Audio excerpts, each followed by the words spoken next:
Good evening, everybody. It's 7:59 in the evening, 1 minute early. Can anybody hear me? Just give me a thumbs up, somebody.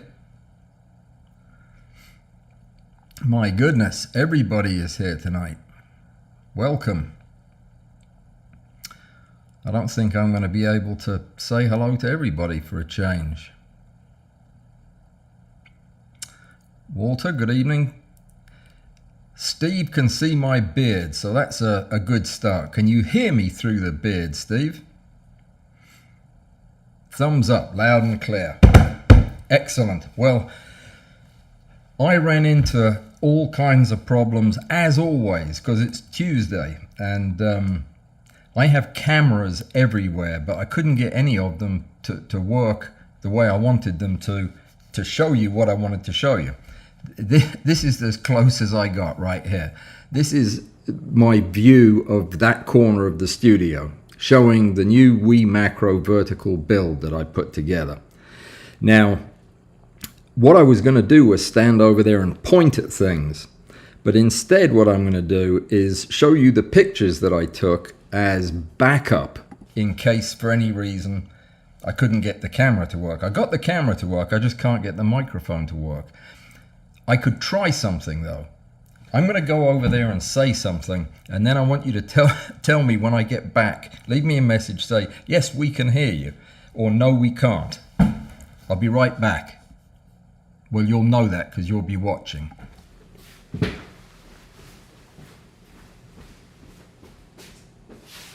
Can you hear me? If I shout, can you hear me?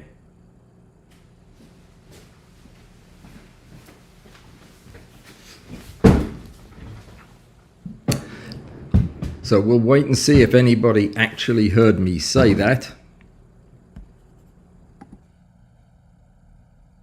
Nope, apparently not.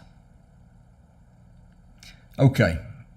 Yeah, you can see me now, Jim, but could you, Steve, you could hear me when I was standing by the camera. All right, excellent. Well, I'll go over there and I'll point at stuff instead. And I will also straighten up the picture so that, yeah, so it's not wonky looking.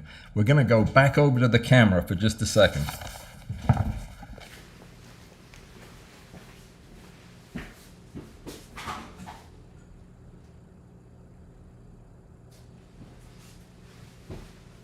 That was me straightening up the camera. Now, I'm going to have to shout because I'm using the microphone on my desk. But this is the rig that I put together, and you'll probably recognize it if you're a Wii Macro fan as being the Wii Macro vertical rig. I'm building another one that's a bit taller and a bit more broad at the base. But generally speaking, this is pretty close to the way they have it set up, but I made a bunch of modifications to it just because it wasn't working for me the way it was. I put this thing, I'm not sure what this is for. I think this is for when you make it horizontal. I put this here as something in case the rail gives way to break the fall, so that this doesn't break the fall.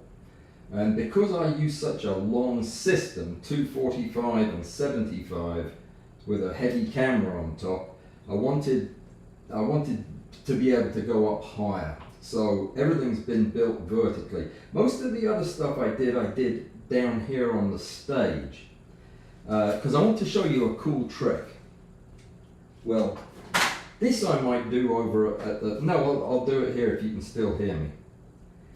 You don't ever need to have more than 2 examples of the same degree of freedom. By that I mean, if you've already got this degree of freedom, the up and down, you don't need a lab lifter down there. Why would you need that? Why would you want to move something up and down if you've got the up and down already? On the horizontal system, you don't need a front and back. You need a left and a right. You maybe need a round and a round. You definitely need an up and a down. So what I did was, because I'm cheap and I didn't want to buy another XYZ platform, I took mine apart and took out one of the side-to-side bits. They all come apart. It's modular. All four, X, Y, Z, and R, all come apart. And what I did was, I took well, I might show you this at the desk actually. I took one of the side-to-side bits out and then put everything else back together on this. So this is now perfect for using on my horizontal rig.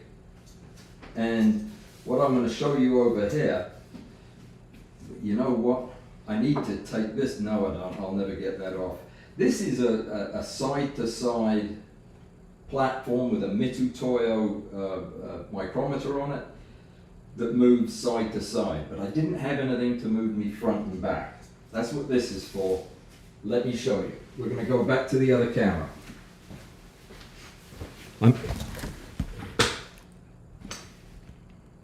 I was just getting panicky that I was shouting away and nobody was hearing me. And I didn't want to go through the whole evening doing that. It was making me too nervous.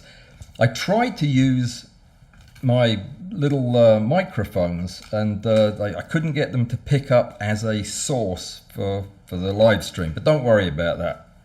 So what we have then is one piece of the XYZR table, and I want to put it on the Newport front and back table, side to side table I have.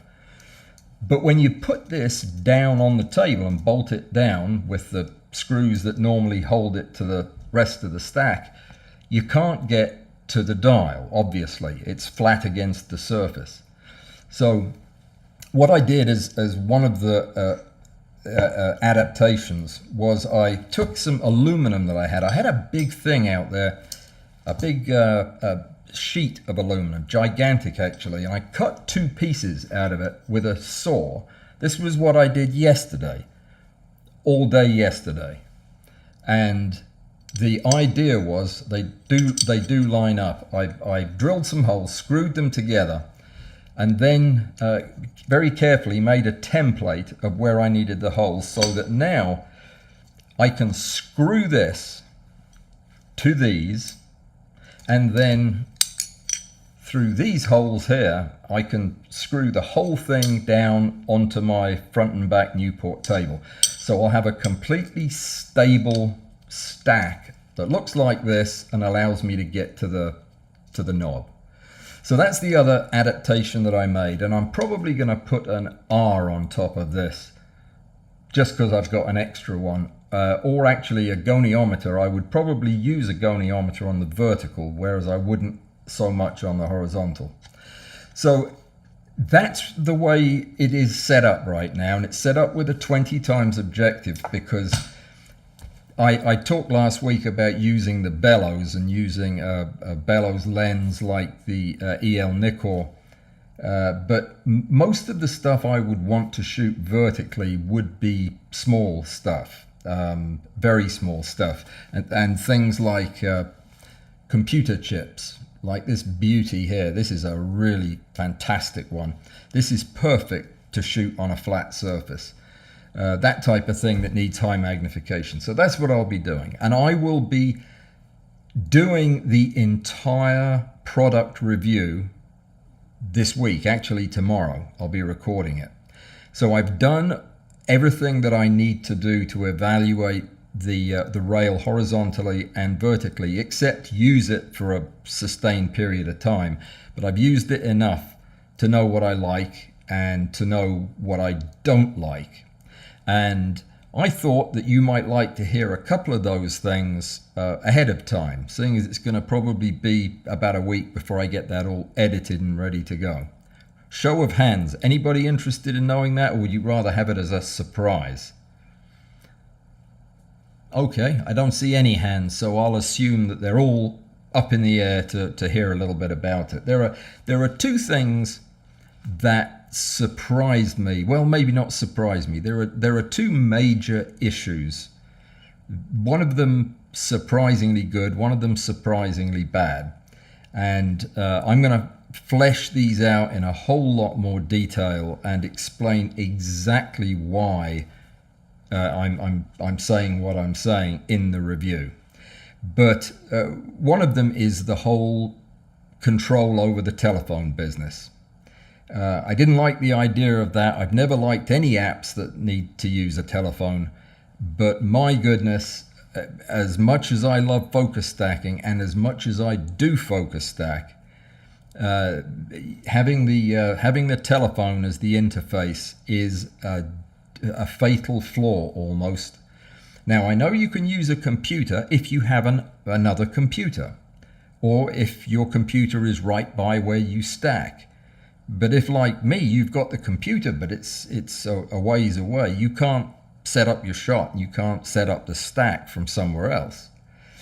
The problem with the phone is it simply doesn't connect, but about half the time. The other half the time I have to either reboot everything, by which time I'm frustrated and not concentrating on my job, or I have to, in several cases, had to actually reinstall the app on my phone before it would work. And that is maddening. And then the number of times I've been halfway through a 400 shot stack and I've gone to the bathroom and the thing cuts off as soon as I walk out of the room with a phone. That's just never going to be on for me. So we've got to come up with another solution. It seems to me that having some kind of a controller right there at the rail would make good sense. The thing is, when the rail is running, I really enjoy using it. I like it. It's fairly quiet. It's pretty quick. And the thing I wanted to tell you about was I was talking to Rick last week about stepper motors and some experience he had when the stack shot came out. The stack shot initially came out without the precision mode that we all know and hate the sound of. But when it came out, there was some concern people were having that the steps were not consistent. So Rick did some testing. He dreamt up a really clever test where he put a pattern of laser printed dots on the side of the camera that he had on his rail, then took another camera and photographed the first camera as it stepped at maximum micro stepping, which is 1 micron for these rails, both of them. And then he imported all 200 pictures into Xerene Stacker and aligned them. Now, when Xerene Stacker aligns pictures, it has to move them to straighten them up. That's what alignment means. But did you know it kept a log of how far it moves each time it corrects for the picture? Well, it does. It keeps a log in a comma-separated list of lengths to some 6 decimal places. Very accurate. So what he did was he took those numbers from the alignment and plotted them on a graph. And he discovered, much to his chagrin and everybody else's, that the rail was wildly inaccurate at 1 micron. In fact, it was taking 16 or 15 very tiny steps and then a gigantic step to catch up at number 16. And every 16th step was huge. Every other of the 15 was short, too short. So it occurred to me that one of the things that I could do while I had this rail is take a look at it and see if this is acting wonky. Now, of course, when StackShot corrected the problem by adding the precision mode, the problem largely but not completely went away. There is still, if you look at the curve, there's a kind of scoopy nature to the sections of the line. I don't have Rick's curve. I do have mine somewhere that I'll probably show that in the show description. But when I did it, I didn't have a laser printer either, so I couldn't make the little tiny dots. So what I did was I decided to use a piece of sandpaper. Probably not something you want to put around your precision optics, but I thought about that only later. I took a tiny piece, glued it on the camera, and then did what Rick did. I shot a 200 shot stack of nothing. I didn't even have the camera turned on, the other one, just the D850 that was looking at the sandpaper. Then I aligned them all and did exactly the same thing Rick had done, put them into Excel and plotted a graph. And what the Wii Macro gave me was an absolutely straight line from the beginning at step 0 to the end at step 200 without varying a whit. And all the steps were equally, that they had the same degree of variance. It didn't really change. So not only would it be accurate over the average, which doesn't mean much, but it's accurate step to step to step to step all the way through, which was remarkable. Now it doesn't mean anything about really anything. It's not a comparison. I'm not saying that makes this a better rail. I'm saying that it makes it a very accurate and trustworthy rail when it micro steps at 1 micron. And seeing as a lot of us shoot at 1 micron or thereabouts quite a lot, this is good information to have. And as far as I know, it's not information that anybody else has yet put out there. So I'll show you the graph, and you'll see it all in the review. I'll spell it all out again. So that's exciting news, isn't it? A rail that costs half the price is certainly up to the task. And I'll tell you something else that doesn't happen at 1 micron is it doesn't set my teeth on edge with the grinding noise, which is hard to be in the same room with for a long time. Did you know I've taken some pictures again for the first time in 3 weeks? I took some pictures, well, I wrote an article today that had some pictures in it, pictures of weevils.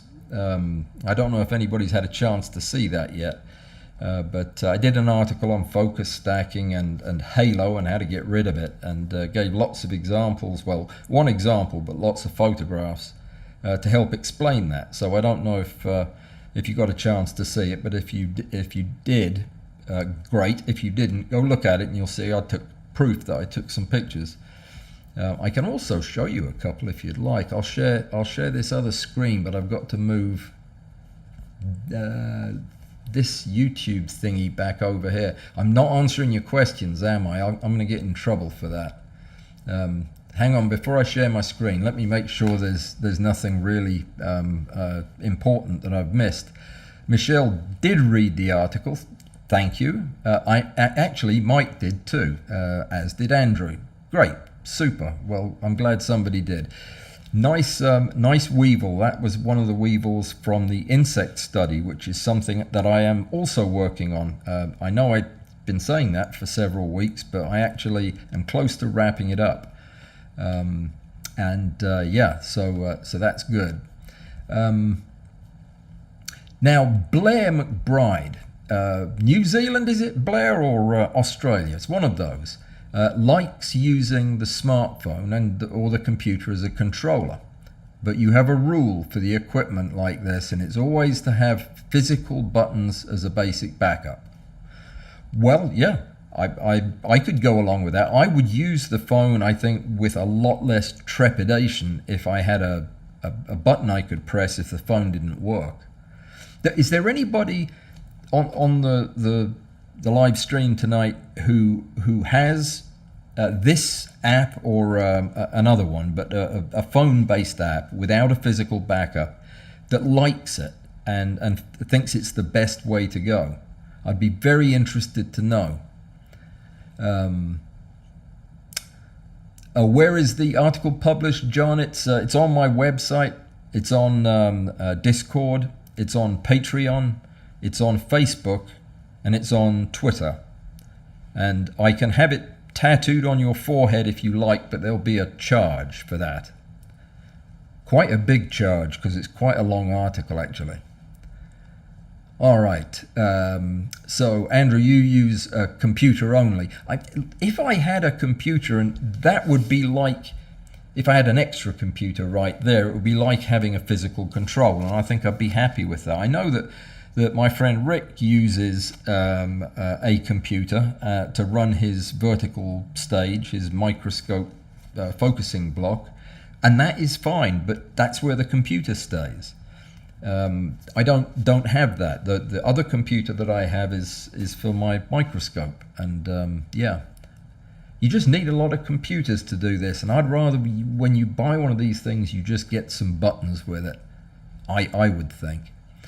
Michelle likes using the phone, but it's the only rail you've used, right? So if if you grew up eating grubs, then they probably do taste quite good.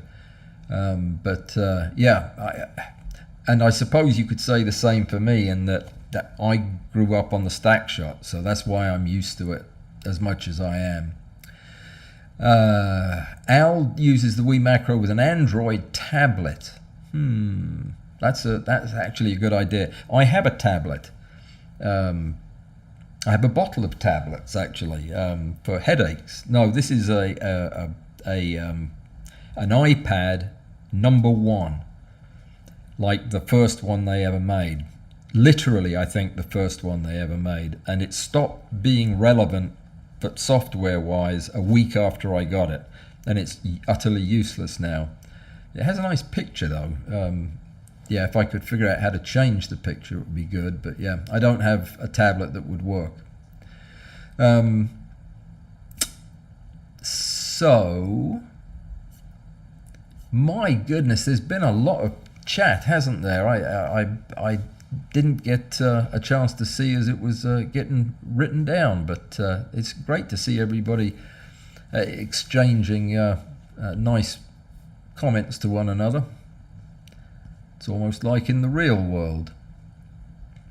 All right, I get in trouble if I sit here and read the comments to myself and then interrupting conversations that I wasn't part of. So I'm not gonna do that, Mike.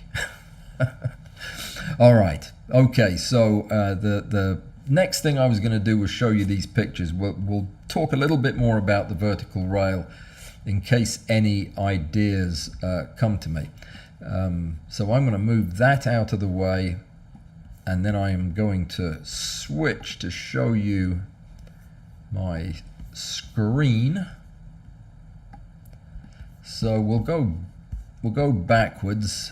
This is the way the rig will look. Now it's actually doesn't have the plates in right here, but I wanted to show you how there's no clearance. These holes down here on the base are very handy. That picture is not centered, is it? Let me try to improve that by shrinkeraging it or getting rid of the side bit. There's probably a way you can do this. Does full screen work with this? No.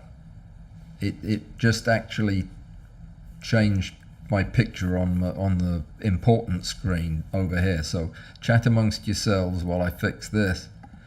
Okay. So yeah, I don't know how we get that over there. Let me try one other thing here.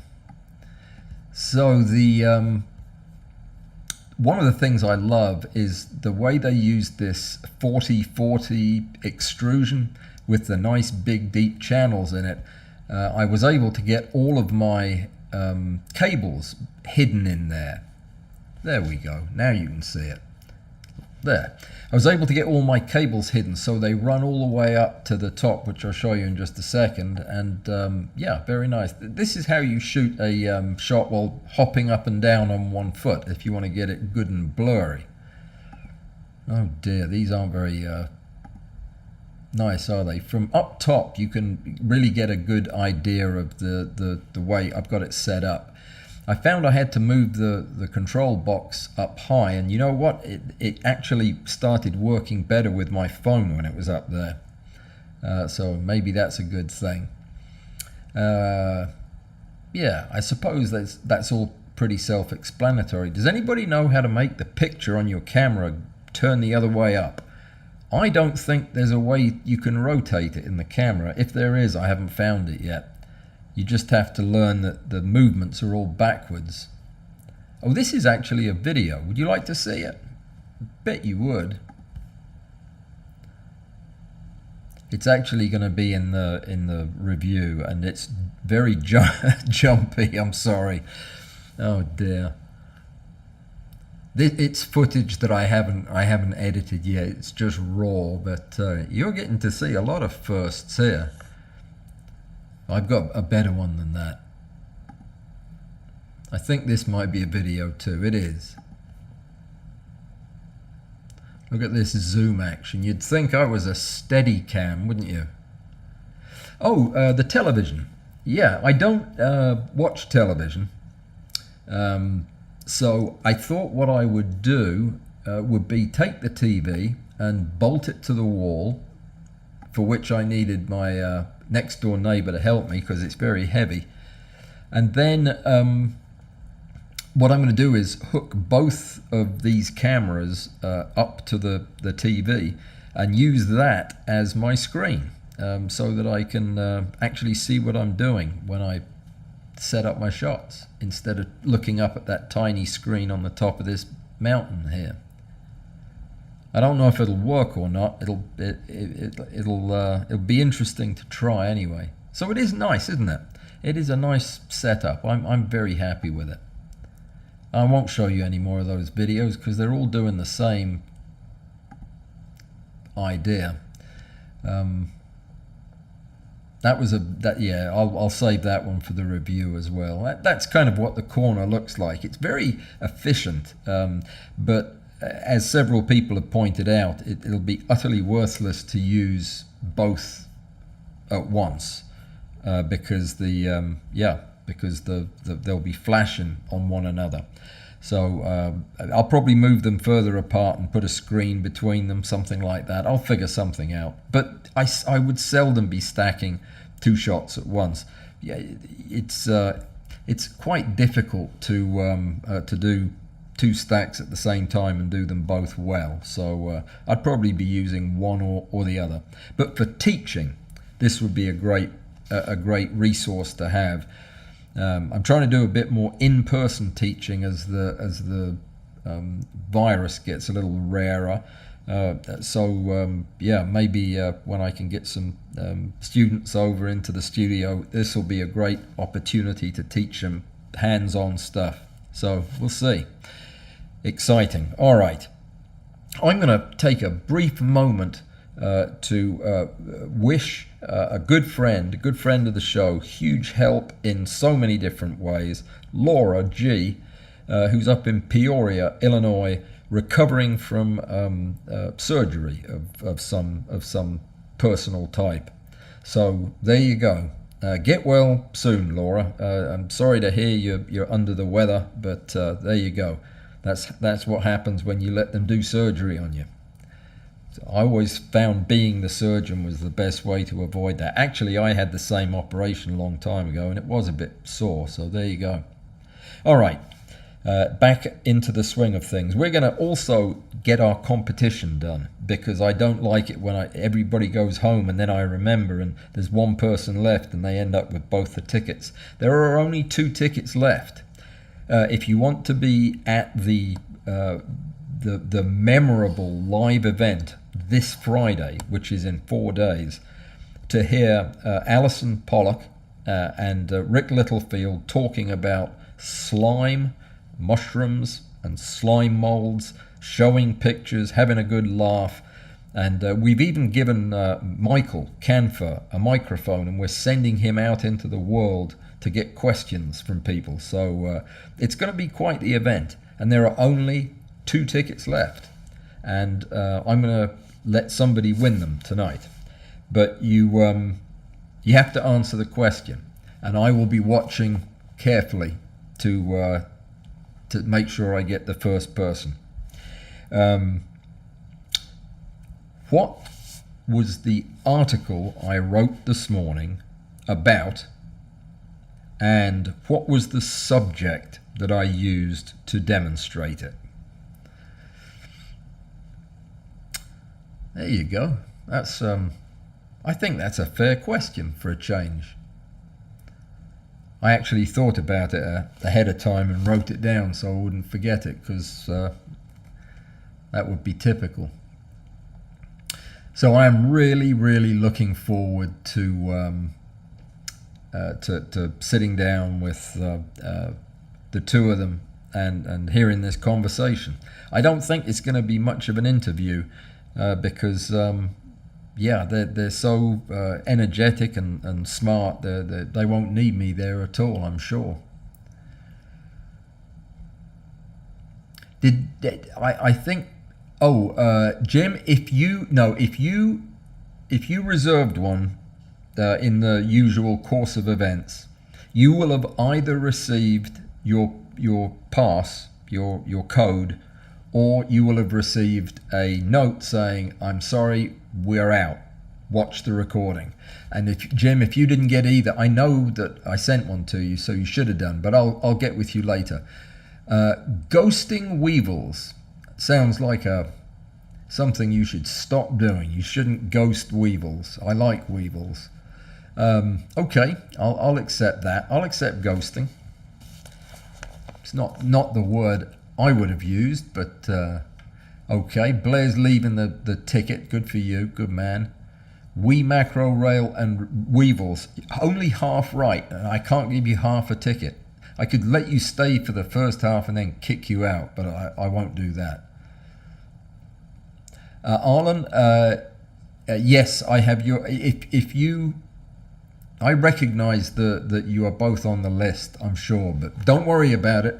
If you sent in the email, you will get it. You will get the code. I'm a couple of days behind on getting the emails out. I've been rather busy, you know.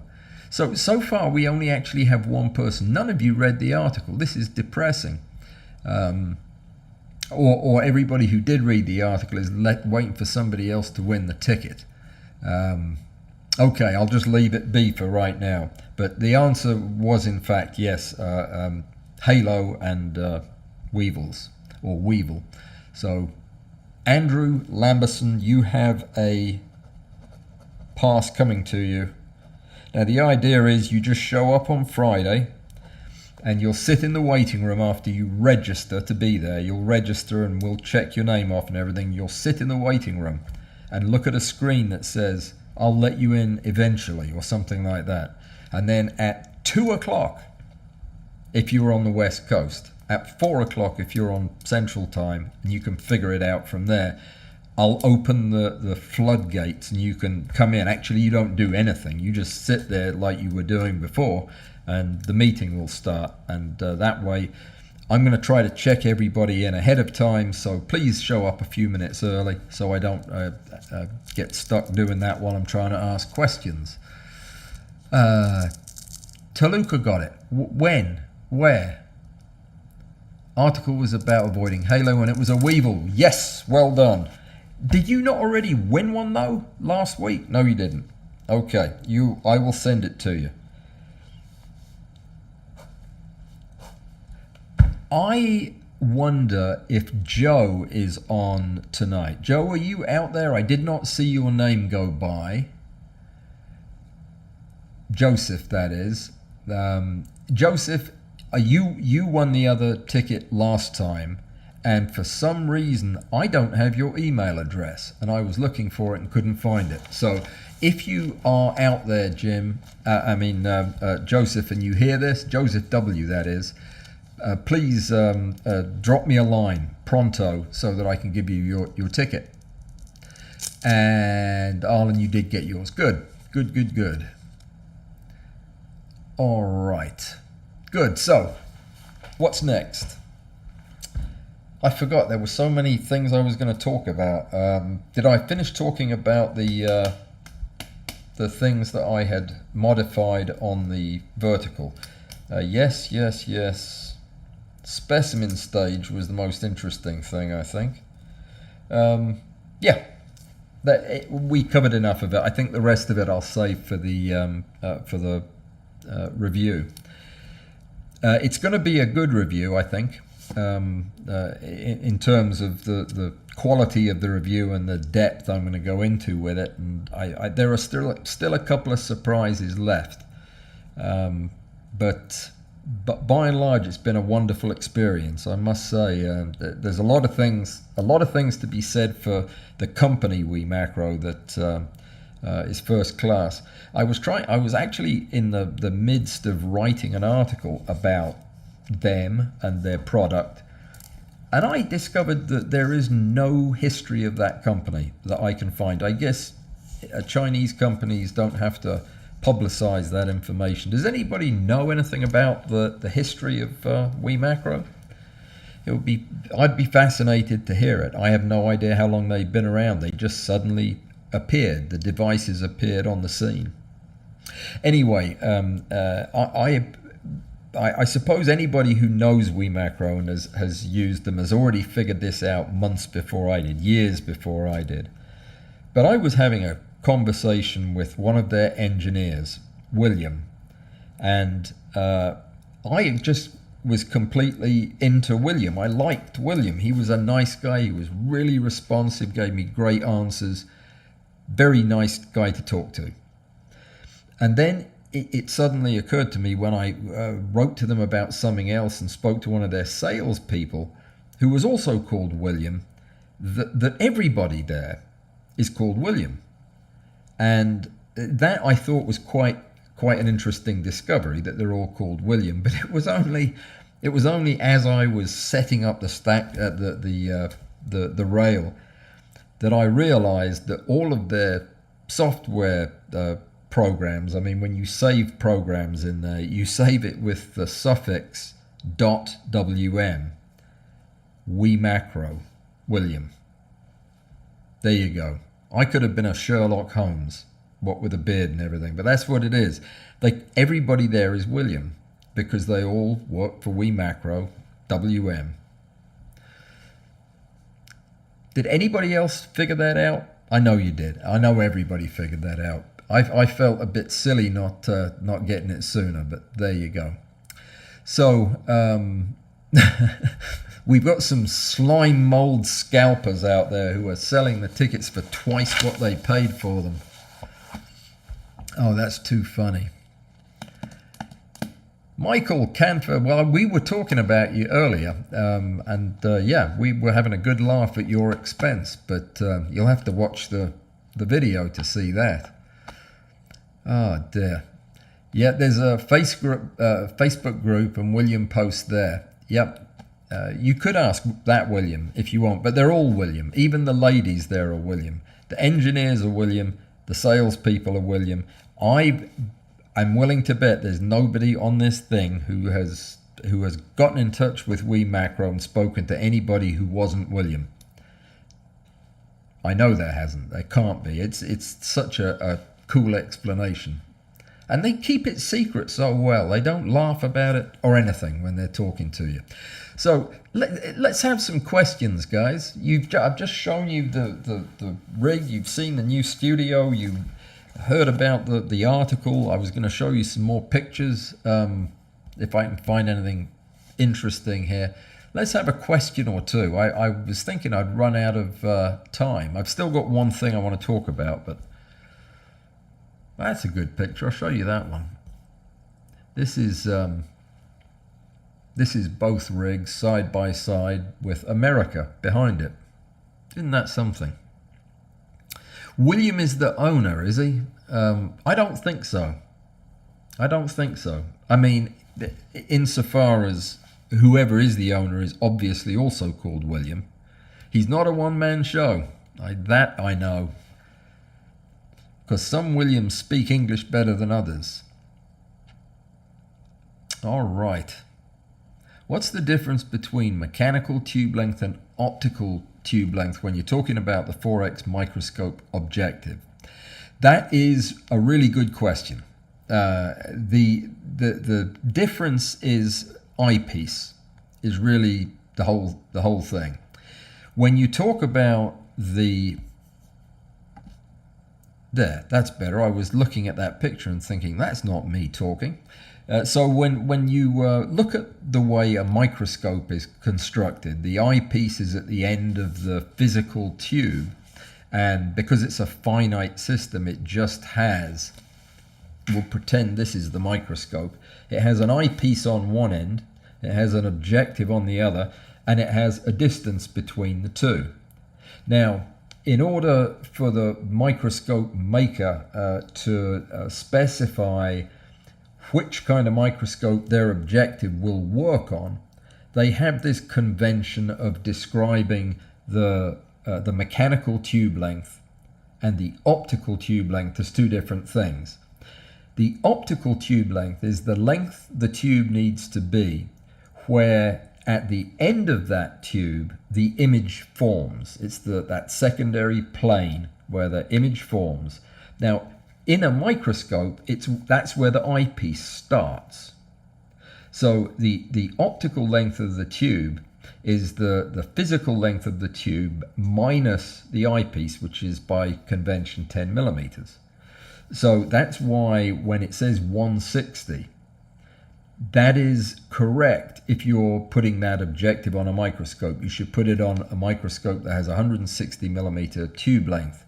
But if you're using it as a camera lens, that image needs to form on your sensor, not at the end of an eyepiece. So chop off that last 10 millimeters, and that's how you get to that. So anytime you're using a finite objective, you need to remove from the number stamped on the objective 10 millimeters for the eyepiece, because we don't use eyepieces in macro. Make sense? Bill's asking, am I going to discuss the article images? I can. It's a pretty detailed article about what halo is, where it comes from, how we can avoid it by the way we set up our shots, and more importantly, how we can fix it when we don't successfully avoid it. So I used one particular subject to show this, and it was this guy. Let me see if I can get that to a full screen. That's pretty impressive. Yeah, there he is. So the idea was, no, now I can't get to the other pictures, can I? So what I did was I showed the original stack and showed some close-ups to compare what halo looks like you can see in this picture in the D map, and compared it to what halo looks like in the P max. This is of the stack. And I explained why you see it in D map, why you don't see it in P max, and why that fact is so crucial in correcting it. I talked about something that I haven't talked about in any of these talks on Artifact before, and that is how far apart the foreground and the background structures are. In this case, the front legs are fairly close together, and when they're fairly close together, you usually get a smaller, more discrete band of halo. And as you move further apart, like I then showed the example of the back legs, though that is the wrong example, there they are, the halo gets worse but less distinct. And these both repair differently when you use retouching. This is easier to completely get rid of with retouching. The other one is not. So this can inform how you take the shot. It turns out that the best blend is to just avoid middle ground fore and backgrounds. In other words, if your legs are crossing very close together, it's pretty easy to fix in post. If they're crossing far apart, it's easy to fix in retouching. But if they're right in the middle, it's tricky to fix, and you need to use more than one modality. And that's kind of what the article was getting at. And then I walked through all the different stages that I use in evaluating the halo, figuring out how I'm going to get rid of it, and then each step in the retouch process, finally getting to the final image, which meant talking about Photoshop and what I do in Photoshop, because I take everything to Photoshop to get rid of the pin, and in this case give him a foot back. He was missing a foot when I got him, so I borrowed a foot from another leg and stuck it on there. In fact, I should have had this as the test to see who won the ticket, because there are 3 or 4 very significant changes I made to this picture, to this weevil to make this picture. But if you're not looking closely, you wouldn't know it. And I'm not going to tell you what they are. Look in the article. Oh, I left a piece of string around one toe as well. But it is a cute weevil. I called him Galloping Weevil. I wonder why. Anyway, enough of that. Let me see. There was another question. So does that make sense on the tube length? All right. What is the difference in cost for the 2 rails set up comparably? Do you mean the Wii Macro and the stack shot, or the vertical and the horizontal? I can answer both. The stack shot costs about between $600 and $800 if you get the old-fashioned one with the regular controller. The setup, most of the setup I use is just homemade. I mean, I just build the base myself, and there's really nothing else you add except I recommend that you get the alternative plate that goes on the top. It lowers the height and it's more secure and it's got more holes in it, and the quick release plate that they sell with it, which is a really right stuff, and that adds to the cost. So it's about $800, I would guess. And then the Wii Macro is about, I think now, $399. This is going to be broken down in detail in the article, in the review. I'll also break down the price of the vertical stand, which is about $120 or $130 if you buy it by itself. I have been very impressed with the quality and the price of the Wii Macro equipment that they sell. The tubes, the other adapters, they have pretty much all the adapters. It's as if they've watched every video that I've ever done and made notes of the adapters that we talk about, and that's the only ones they have in the shop, but they have them all. They have their own version of the ITL 200 adapter that I think is $50 or $60 or more at Thor Labs, and theirs is $24, and it really works fantastically. Yeah, and all of their stuff seems to work just great. Their adapters fit. There are a couple of things I'm not crazy about, but they're so trivial. They put a plastic tripod in the kit. I don't know why. It's just it seems out of place. And there's another thing. Oh yeah, that specimen rig. Let me make a comment about that. I was trying to figure out how you were supposed to put the vertical thing together after I put it together my way. I just wanted to see how they used all the parts because I had several left over. And they have a video that shows you how to convert the vertical to the horizontal. And in that, they have the camera on this big tubular rail that forms the vertical upright. And then at the end, they have another upright with this big chunk of positioning system in dead straight line with the objective or the lens. Now, we know that that's not cricket. You don't put a big block of shiny black metal in the line of view with your subject. That's where your background goes or nothing goes. but not equipment. That just wouldn't work in any way, shape or form. Yeah, so I thought that was odd. I've been meaning to talk to William about that, but I never know which one I'm going to get. So, all right. How would you calculate focus step size when using a 24 wide angle lens with 12 millimeters of extension?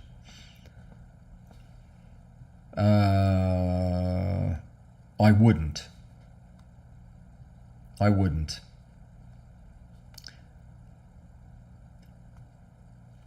Your focus step size is going to be the step size of the macro system, which is going to be about 2:1. So it's going to be pretty enormous. That's one of the things about wide angle macro. It's almost impossible to get to 1:1, and 12 millimeters is a lot of extension. I mean, you probably will get to 1:1 with that, and you know that your step length at 1:1 is 0.5 millimeter. So I'm not sure that it seems like it shouldn't be hard to use the extension calculator and and just plug in the focal length of the lens. Try extrememacro.co.uk. That chap has a very nice page full of calculators, and that might do it. Photopills also has one that might do it. I honestly don't know. When I do wide angle, I just go by the seat of my pants, really. Chinese companies do have to register, and they often use Western sounding names when dealing with customers. Yes, that is true, and it's appalling. But it's got me in an enormous amount of trouble too, because they're apparently allowed to change the gender of their names at will. Because I was talking to the guys or gals at Stackshot, and not Stackshot. What's the one I'm trying to think of? That make my bendy arms. Small Rig. The guy at Small Rig that was my contact there became a lady and then became a man again, and I always thought it was somebody different. So every time I would start my story from the beginning, and it was very frustrating. And then one time I didn't, and it turned out that it was a different person, and it was a lady. So yeah, it's all very confusing. I wish they'd just used their names. I mean, that would be good. Robbie, any other sources for the Mitutoyo 5X APO M plan? And a second choice if not the Mitutoyo. Considering the Wii Macro stand for the stack shot. The stand as a slim, compact, vertical stand is pretty impressive, I must say. Looking at it, I thought that's too high for such a small base. That makes me nervous. It doesn't need to make me nervous. You can level it with these big rubbery feet, and it sits just solid as can be. It's hard to tip it over when you're trying to look underneath it. I mean, it's very solid. For $120 or $30, it would cost me more than that to make one out of parts. Just the getting junk for all the parts I need would cost me more than that, and it is a solid block of aluminum that it sits on. So I would say it's a strong buy. It really is. Very good buy. And I know a lot of people who are using it for a vertical rig with their stack shot. The Wii Macro is heavier than the stack shot, by the way. It has a bigger motor, and it weighs more. So, and I'm very comfortable with having that at the top, at the very tippy top of that rail. As far as the sources for the Mitutoyo, I had somebody go over to check with Jeff over at Light Glass. He had a couple of fives that disappeared right away, and right now he's only got odd sizes, but cool sizes, 7.5, the 1, the 2, but no fives. If I would never buy a 5 on the used market. I really would. I just don't trust the used market. There's too many robbers out there now, and there are too many of these fake ones in circulation. So I would have to say, because it is the least expensive of their lenses, that I would probably recommend going with Microscope Central or one of the other big dealers that would never dare to sell a bootleg.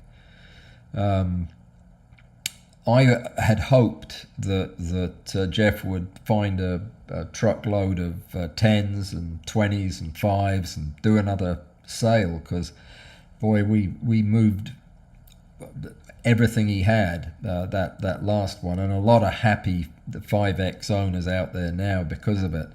But he just doesn't see them that often, and that's a shame.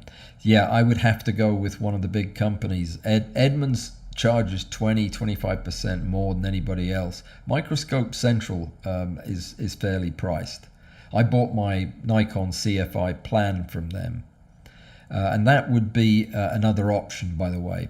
If you wanted to save some money, get the Nikon CFI plan. And if you have a 100mm lens that you can use as a relay lens, it makes a very, very sharp 5X objective. It just has a slightly shorter working distance than you would be used to with a Mitutoyo, which is a luxury at 30mm. The CFI plan has a working distance of 10.5mm, and if you add I think that a lot of people put 135mm lens on it. Any prime lens in that ballpark that you've got, it does come at the expense of a little bit of chromatic aberration because you're not using it the way it was set up.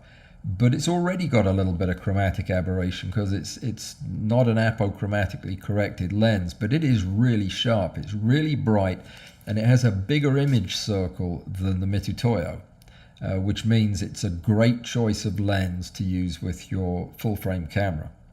So that's an option. There are other 5 times magnification APO lenses out there, but they are all hideously expensive compared to the Mitutoyo. There is no competition for the Mitutoyo when it comes to price. Even at 20x, an APO 20 times objective of the same quality as the Mitutoyo costs you $5,000, $6,000. All right, I think we covered that. All right. Would they normally be? Oh no! Putting feet on weevils and putting it in a competition? Never. I would never do that. No. I take the art of preparing insects to where they look as good as they possibly can very seriously. When I'm doing an article and I want to make a point, demonstrate a point, I will do whatever I need to do to demonstrate that point. I won't make artifact that isn't there. But in this case, I had already shown the same foot 10 times. It was just in the last image, and it was kind of tongue-in-cheek. I fixed everything that was wrong with the thing in Photoshop. It was just a nod to Photoshop, actually. But no, I would never. It would never be accepted. I would never submit it. In our competitions, you know, if it becomes an issue for anybody, we can talk about it. But in our competitions, it's who can make pictures that are fun to look at, that are good to look at, that we like. And I think it's working. I don't know if people are adding feet or eyes or whatever to their bug because it got pried out. I don't really care, because this is about if you could replace the foot on your bug for the competition and I didn't know it, well, well done you. I'm pretty good at picking up on that, and I would have missed it. So, all right, but good point. I'm glad you brought it up. Now, in our competition, I mean, if it's egregious, then yeah, I won't let it win because I'm the judge. I think that does it. All right. Repeating a question that's come up a few times. Why use a vertical setup versus horizontal? Yeah, there are reasons. There are good reasons to use it. There are some subjects, especially the one I just showed. Some people do a lot of photography of solid state stuff. These silicone chips are fascinating to look at. They make great photographs. This one, I've got some pictures of it. What am I thinking? I'll pull one up and show it to you. But they are very, very difficult to shoot on a horizontal rig.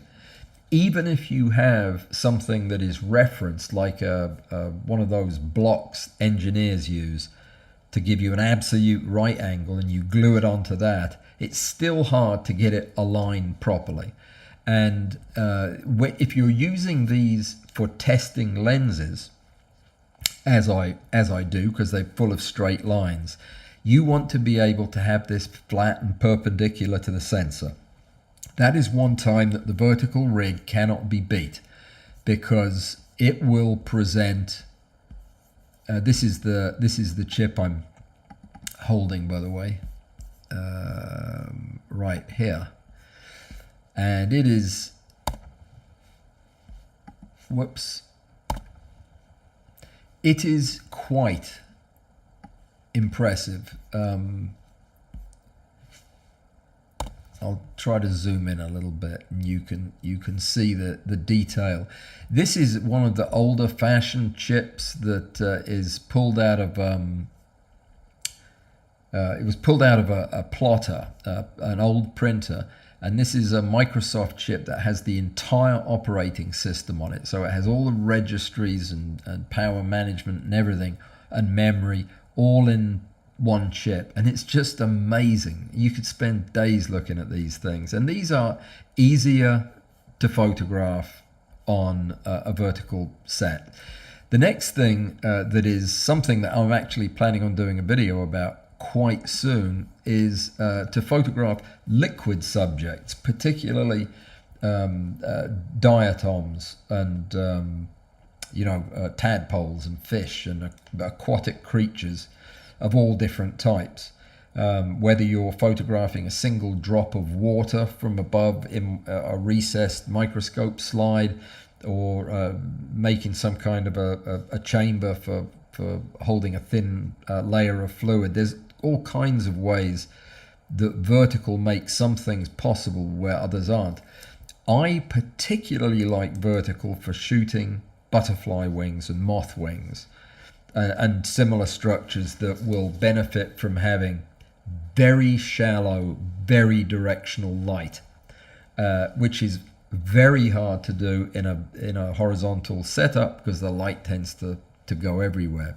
I just like it super flat for that. So there are definitely times and places to use it. People who use it a lot, personally, I find posing insects, small insects, extremely difficult vertically. It's just hard for me to really picture it because I've been doing them horizontally for so long. So I don't like doing that, but some people love it. They think it's easier. So it's any other ideas anybody has, throw them up there on the not physically throw them up there, but write them on the comments. If you use a vertical rig, what do you use it for?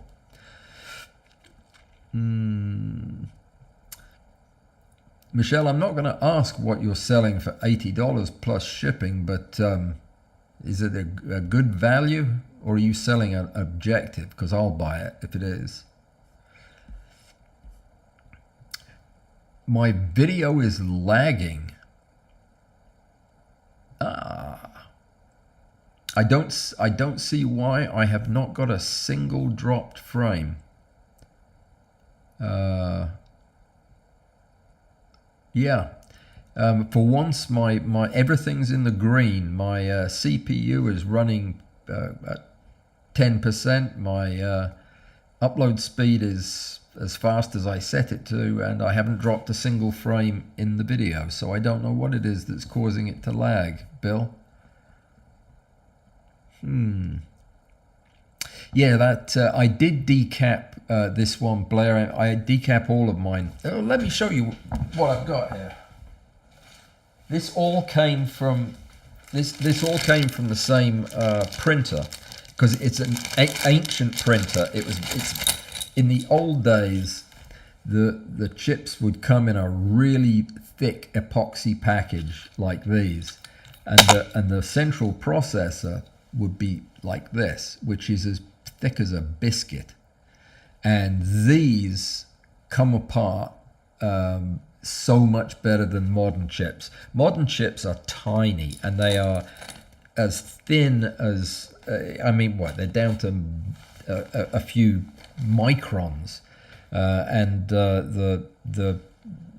peeling the epoxy off them is impossible. Just as the epoxy gets hot enough to bend, the glass inside snaps.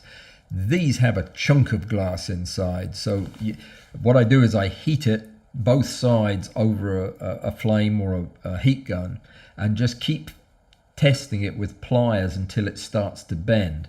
And then when it bends, there's a twist I do that pops the top off and exposes the underlying glass, and I can pick it right off of there unless the epoxy hardens again. So you've got to be quick. Don't do this at home, because hot epoxy is poisonous, very poisonous. So yeah, a word of warning: don't cook these at home. But anyway, yeah, it's great fun, and these chips are just they're brilliant. Some of them are. I've got a whole collection of them. So I lagged for 10 seconds and then came back on. I don't know what that was, but it was also seen in Australia, so it's a real thing.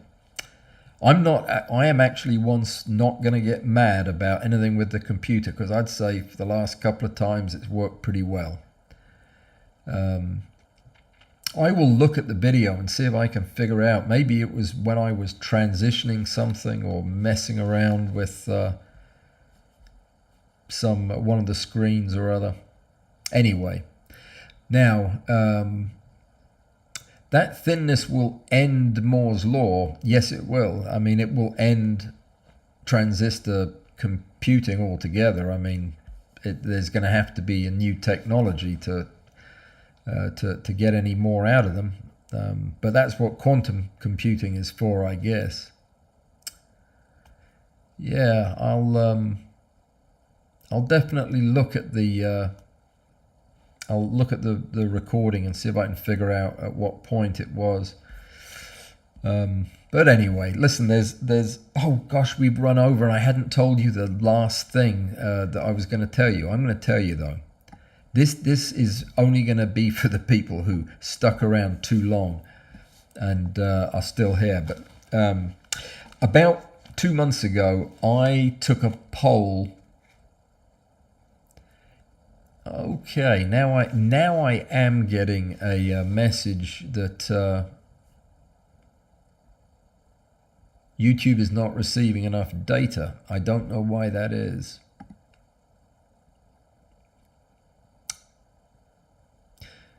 Well, I'll tell you what.